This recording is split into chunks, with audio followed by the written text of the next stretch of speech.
தற்போது பாஜகவோடு இணைந்து செல்ல வேண்டிய அரசியல் சூழல் உள்ளதால் மத்திய அரசை அனுசரித்து செல்வதாக வனத்துறை அமைச்சர் திண்டுக்கல் ஸ்ரீனிவாசன் கூறியுள்ளார். திண்டுக்கல்லில் நடைபெற்ற கூட்டத்தில் பேசிய அவர் இவ்வாறு தெரிவித்துள்ளார். இப்போ இருக்கிற சூழ்நிலையில், இன்னைக்கு இருக்கிற தமிழ்நாடு அரசியலில் நாங்கள் பாரதிய ஜனதாவோடு போவது என்பது தவிர்க்க முடியாத ஒன்று. புரட்சி தலைவர் அம்மா இருந்தாங்க, யாரு கூடயும் சேராமல் சிங்கம் போல நின்று 37 எம்பியை பெற்று, மறுபடியும் 13 மேலவை எம்பியை பெற்று 50 எம்பிக்களை பெற்று இந்தியாவிலே 3வது இடம் கொண்டு வந்தாங்க.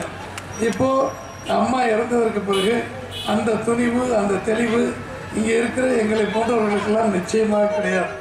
எனவே ஊரோடு ஒத்துப்போவது என்பதைப் போல நம்முடைய தமிழ்நாட்டிற்கு நன்மை செய்ய வேண்டும் என்று சொன்னால் மத்திய அரசாங்கத்தோடு அன்போடு இருந்து அத்தனை பணிகளை செய்வதற்காக சேர்ந்திருக்கிறோம்.